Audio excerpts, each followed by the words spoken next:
मुसलमानों की आर्थिक सामाजिक स्थिति पर देश में चर्चा जिस तरीके से गायब हुई है वो चिंता का विषय भी है।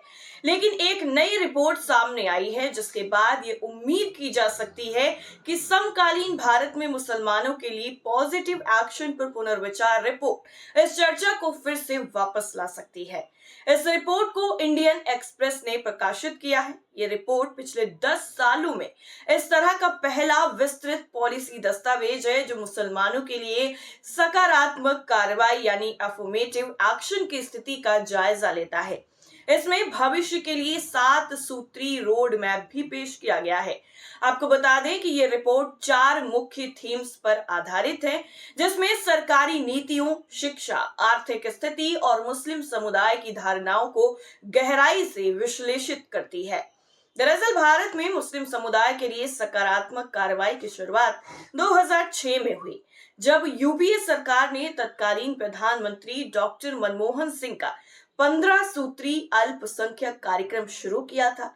इससे पहले 2004 और 2005 में रंगनाथ मिश्रा आयोग और सच्चर समिति बनाई गई थी, जिन्होंने मुसलमानों को हाशिए पर मौजूद समुदाय के रूप में पहचान की थी और उनके लिए तमाम कदम उठाने की सिफारिश भी की थी।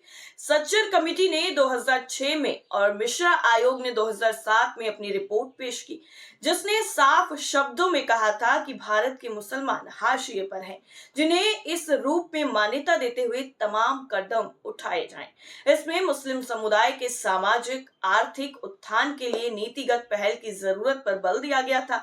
इसके बाद 2013 में सच्चर मूल्यांकन समिति ने इन सिफारिशों के कार्यान्वयन की समीक्षा भी की, लेकिन 2014 में बीजेपी के नेतृत्व वाली एनडीए सरकार के सत्ता में आने के बाद पॉलिसी फ्रेम में बदलाव आया। सरकार ने सबका साथ सबका विकास का नारा दिया और सभी समुदायों की तरक्की पर जोर भी दिया। नई सरकार ने मुस्लिम सशक्तिकरण को एक विशेष चिंता के रूप में नहीं देखा। सबका साथ सबका विकास की जमीनी हकीकत पर बात करके वहां पर उलझना इस रिपोर्ट में बेवजह बताया गया है, क्योंकि इसमें जो बात है वो नई रिपोर्ट पर आधारित है। लेकिन कुछ पॉइंट्स को बिना समझे इस रिपोर्ट के बारे में बात करना काफी ज्यादा मुश्किल होगा।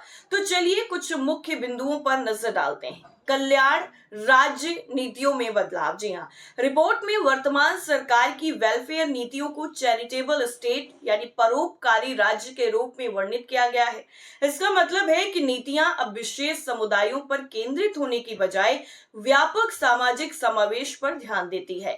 ये बदलाव नीति सरकार की प्राथमिकताओं को भी दर्शाती है। उसके लिए अल्पसंख्यक समुदाय के लिए कोई सॉफ्ट कॉर्नर नहीं है। वर्तमान नीति ढांचा क्या है, चलिए इस पर भी एक नजर डालते हैं। दरअसल रिपोर्ट ने नीति आयोग के दस्तावेजों का विश्लेषण करते हुए बताया है कि मुस्लिम समुदाय के लिए विशेष योजनाओं में कमी आई है। इसकी बजाय सामान्य कल्याण योजनाओं के जरिए सभी समुदायों को लाभ पहुंचाने की कोशिश की जा रही है। शिक्षा और आर्थिक स्थिति भी एक महत्वपूर्ण पहलू है।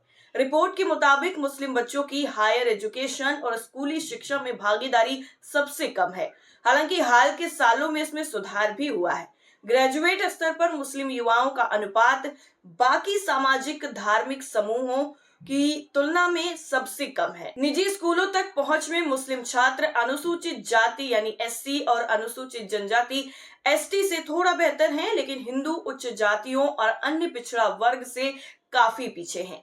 आर्थिक रूप से भी मुस्लिम समुदाय अन्य समूहों की तुलना में पिछड़ा हुआ है, जिसका असर उनकी सामाजिक गतिशीलता पर पड़ता है। रिपोर्ट में यह भी बताया गया है कि मुसलमानों की औसत आय अन्य धार्मिक समूहों की तुलना में बेहद ही कम है। इसके अलावा रोजगार के अवसरों में भी उन्हें कम प्राथमिकता दी जाती है। छोटे और मध्यम व्यवसायों में भी अधिकांश मुसलमान कार्यरत हैं, जिसके उनकी आर्थिक स्थिति सुधरती हुई नजर नहीं आती है। रिपोर्ट में CSDS लोक नीति के आंकड़ों का भी इस्तेमाल किया गया है, जिससे साफ तौर पर पता चलता है कि मुस्लिम समुदाय अपनी सामाजिक आर्थिक पिछड़ेपन और हाशिए पर होने को लेकर काफी ज्यादा चिंतित है।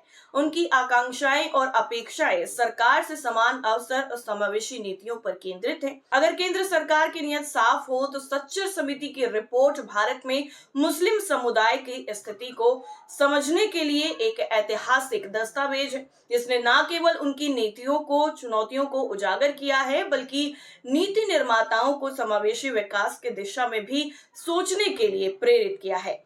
हालांकि इसके कुछ सुझावों पर काम हुआ है, लेकिन पूरी तरीके से कार्यान्वयन अभी भी एक चुनौती बना हुआ है। ये रिपोर्ट आज भी शोधकर्ताओं, नीति निर्माताओं और सामाजिक कार्यकर्ताओं के लिए एक महत्वपूर्ण संदर्भ भी बना हुआ है, जिसको वक्त वक्त पर सामने लाया जाता है और बताया जाता है और मांग की जाती है कि इस रिपोर्ट के आधार पर मुस्लिम समुदाय के लिए कुछ ना कुछ आगे के लिए करना चाहिए। आपका क्या मानना है इस रिपोर्ट को लेकर? कमेंट करके जरूर बताइए।